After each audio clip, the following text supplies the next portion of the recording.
एक सिंध गवर्नर भी हैं, इसके अलावा प्राइवेटाइजेशन मिनिस्ट्री और बोर्ड ऑफ इन्वेस्टमेंट में भी रह चुके हैं। जुबैर साहब, बहुत बहुत शुक्रिया, आपने हमें वक्त दिया।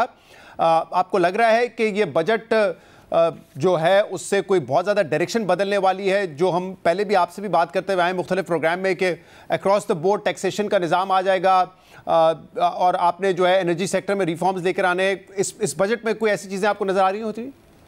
अभी तो बजट शहजाद का लाएगा तो तमाम तफसीलात आएंगी, लेकिन ये जो मैं एक चीज पर जरूर फोकस करना चाहता हूँ कि ये हम अगले साल के हवाले से हमेशा अच्छी बातें करते हैं कि ये अगले साल ही हो जाएगा, लेकिन पीछे मुड़ के जब देखते हैं तो वो सब कुछ खराब होता है। अब इस साल ही का जो फिस्कल पॉलिसी जून 30 को खत्म हो रही है, फिस्कल ईयर जून 30 को खत्म हो रहा है, उसमें मैक्रो इकोनॉमिक इंडिकेटर्स उठा लेना। क्या पाकिस्तान में उस वक्त इन्वेस्टमेंट के हवाले से बड़ा चैलेंज था या नहीं था कि एफडीआई नहीं आ रहा या इन्वेस्टमेंट नहीं आ रहा? आज हम खड़े हैं तो देख रहे हैं कि जी investment to GDP ratio is at its lowest in 50 years. अब टैक्स टू जीडीपी रेशो ले रहे हैं, अनदर वेरी इंपॉर्टेंट सेक्टर, कि जब तक आप टैक्स सेक्टर को इफेक्टिव नहीं बनाएंगे, उन शोबों को लेके नहीं आएंगे टैक्स नेट में जिनका जरूरी है, एग्रीकल्चर और दूसरे सेक्टर, तो अभी 8.5 पर हम खड़े हुए हैं। अगर आप ग्रोथ रेट देख रहे हैं तो 2.3% है। अब वो पिछले साल से ज्यादा अच्छे हैं क्योंकि पिछले साल नेगेटिव था। अब आप बहुत बुरे से थोड़ा सा ज्यादा अच्छा हो रहे हैं, लेकिन उससे अवाम में कोई बेहतरी नहीं आई है। अगर इन्फ्लेशन इसका जवाब क्या है जुबैर साहब? आपके पास इन्वेस्टमेंट टू जीडीपी आपने कहा वी आर एट लोएस्ट, जबकि पिछले एक साल से हम एफर्ट्स कर रहे हैं कि एफडीआई पाकिस्तान में लेकर आएंगे, जो लोकल हमारे इन्वेस्टर्स हैं उनको इनकरेज करने की कोशिश कर रहे हैं, क्यों नहीं हुआ है?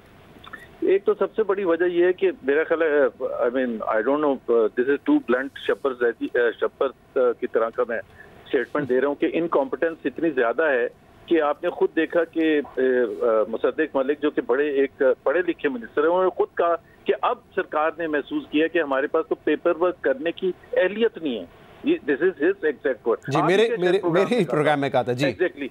अब अगर एक साल के बाद एक सीनियर तरीन मिनिस्टर, जो पढ़ा लिखा मिनिस्टर, वो ये कह रहा है कि सरकार ने फैसला किया है कि हमारे पास पेपर वर्क करने के लिए नहीं है, तो जब आपने एक साल पहले जब ये शुरू किया था काम कि आपने इन्वेस्टर्स को लेके आना है, लेकिन आपके पास पेपर वर्क करने के लिए नहीं था, और सबसे बड़ी बात यह कि डोमेस्टिक इन्वेस्टर्स आएंगे, इन्वेस्ट करेंगे तो ग्लोबल इन्वेस्टर्स आएंगे, दे ओनली फॉलो। आप ये नहीं कह सकते कि बाहर से पहले पैसा आ जाए और यहाँ से शुरू हो जाए।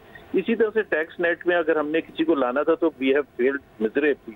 ग्रोथ रेट अगेन मैं जो कह रहा था कि नेगेटिव के मुकाबले में 2.3, but 2.3 is still lower than your population growth, so we are declining, not going up. इसी तरह से आप स्टेट इंस्टीट्यूशंस की बदहाली है उस, या कर्जे have gone up significantly up. So जितने भी फिस्कल डेफिसिट को आप ले लें एज ए परसेंटेज या जो भी है, एक करंट अकाउंट डेफिसिट है जो अच्छा हुआ है। वो सुहेल साहब के साथ माजरत के साथ मैं एक चीज कहूंगा, ये जो मेरा ख्याल है वो तो मुझे भी फाइनेंस मिनिस्टर बना दे, मैं भी करंट अकाउंट डेफिसिट को कंट्रोल कर लूं, because you have to have a balance between growth and current account deficit.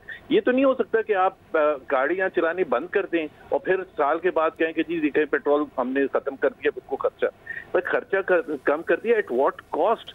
क्योंकि उससे जो आपकी जो ग्रोथ रेट इतनी कम हुई है, what has that led to mass scale unemployment. और अनएम्प्लॉयमेंट अगर मेरी नौकरी भी जा रही हो उस चक्कर में, या आपकी नौकरी जाए, तो हम तो नहीं एक्सेप्ट करेंगे कि आप किस वजह से कर रहे हैं। सो ये भी जो जाहिर है, जो भी पॉलिसी मेकर्स से जिनकी वजह से करंट अकाउंट डेफिसिट ऊपर गया, और आई टोटली एग्री कि हम 6% पर पहुंचते हैं और करंट अकाउंट डेफिसिट वहां पहुंच जाता है, बिकॉज हम दूसरी साइड डॉलर की साइड देखते ही नहीं है कि क्या हम डॉलर्स हैं हमारे पास इतने कि हम अफोर्ड कर सकते हैं उस किस्म की। और यही तारीख रही हमारी बूम एंड बस्ट साइकिल के, जहां पे आप ग्रोथ की तरफ जाते हैं, आपका करंट अकाउंट डेफिसिट बढ़ जाता है, एंड देन आईएमएफ अगेन, ये सारी चीजें। लेकिन मुझे सब आप भी इस पे बताइएगा कि एक हमारा जो बड़ा इशू है, ऑब्वियसली फिस्कल साइड पर तो है, लेकिन दूसरा एक्सटर्नल साइड पर है। अब हमारे लिए तो अच्छी खबर अब ये होती है कि $1 बिलियन आईएमएफ से मिल गया या किसी और मुल्क ने कर्जा दे दिया, लेकिन एक अरसे से बात हो रही है कि अगर आपने वाकई तरक्की करनी है तो या इंडिया की तरह आप एफडीआई लेकर आएँ, या आप बांग्लादेश और वियतनाम की तरह अपने एक्सपोर्ट्स बढ़ाएं। हम दोनों चीज़ों में, एटलीस्ट मैं तो जब से कवर कर रहा हूँ पिछले 2 डेकेड यानी कि 18-20 साल से, तो हम इसमें नाकाम ही हुए हैं। इसकी क्या वजह है?